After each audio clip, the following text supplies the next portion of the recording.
Hello yogis, and welcome to another beautiful day in Bali. I always say the same, but it's every day a beautiful day, so that's great actually. Today we're going to do a pose called Uppavista Konasana, and it's a wide-legged forward bend. I already have some props here for those who cannot do the pose without any support, but first let's start by demonstrating the full pose itself so that you can get all excited about one day being able to do this, and then we can move on to the rest of the explanation of how to practice this posture. If you have lower back injuries, this pose is not for you, or at least not doing it fully or trying it fully. You will need to be assisted with props. But Uppavista Konasana is a wide-legged forward bend, so the pose itself, the name itself says it all. We want to bring the legs wide.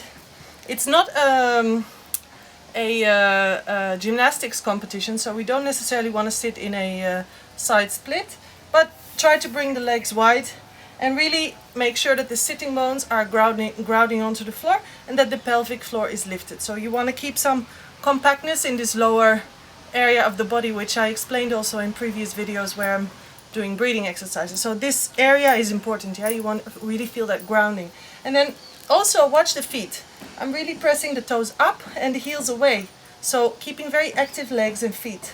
A great way to keep this activity is to first bend the knees, again press the heels away, and then slowly lengthen the legs. And then you will really feel these legs totally active and sitting bones grounded. And then from here you want to lengthen the spine. So even though it's a forward bend, we try to minimize the curve, the rounding on the spine, which is always what we're trying to do in yoga, lengthening the spine. Inhaling, lifting the spine up, so increasing the space in between the vertebrae, growing tall against the or towards the ceiling. And then on the exhalation, you can walk the hands forward and see if you can come onto the elbows. Keep the toes pointing up to the ceiling. So it's very common that the toes want to drop in, but you really want to keep them up and have that outer rotation in the hip joint of the femur bone. And then from there, you see if you can slowly bring the chest to the floor and drop the head. And you can kind of chill out here.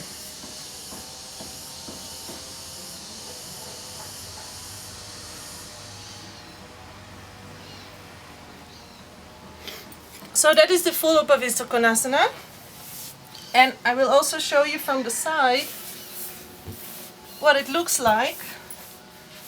So bringing the legs wide, again sitting bones down, lifting up through the spine, and then exhaling, coming forward. But you see that my sitting bones or my butt stays down, yeah? This stays back. I'm not gonna roll forward like this. I really want to keep that grounding in the back of the body. And down.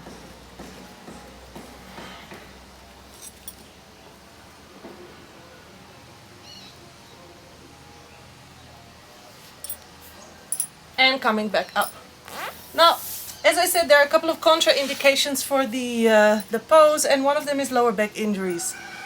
If you have a lower back injury or sensitivity, it's best not to do this pose like this, but to use a prop. And a prop means something to assist you to get into the pose. In case of lower back problems, we use a pillow or a blanket or a bolster, anything which can support you. And we place it, I'll do it from the side so that you can see what we do. We'll place it under the buttocks. In my case, the pillow is not this high, but if you have serious lower back problems or really an inability to keep this inward curvature in the lower spine, then you might want to use something higher so that you can really bring the spine into alignment. So the pillow goes at the edge of the sitting bones, and with that pillow you really make that forward rotation in the pelvis. So you see the vertebrae in the lower spine move nicely in. And then from here you can come forward. Now also, for those who are not capable to completely put their head on the floor, their chest on the floor, you can use a block. And the additional value of the block is that it really calms the brain, it calms the mind when we put the head on the block. So you can choose to put the head on the block here, or do the block, make the block a little bit lower. or even use 2 or 3 blocks if you need to, if you feel that you can't go with a straight spine and you're sitting like this. I have a lot of clients who have that problem due to short hamstrings.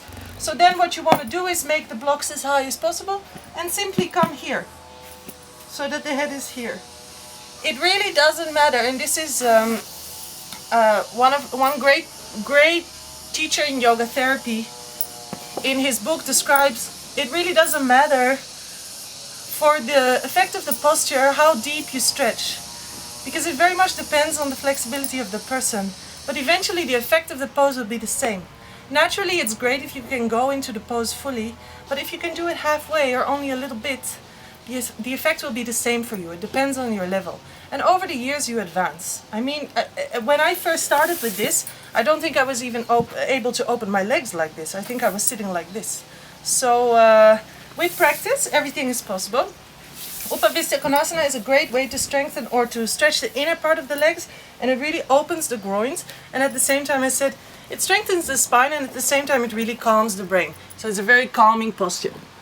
So we can stay here forever and relax.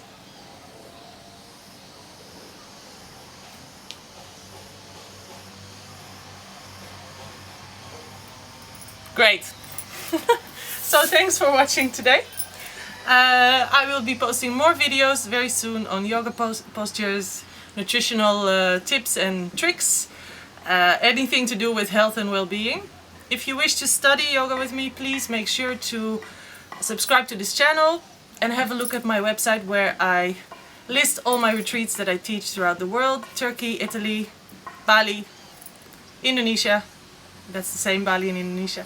But I really hope that you can join me one day to practice and to enjoy the beauty of Mother Nature and eat nice natural foods and have a great time. Okay, thanks so much for watching. See you soon. Bye.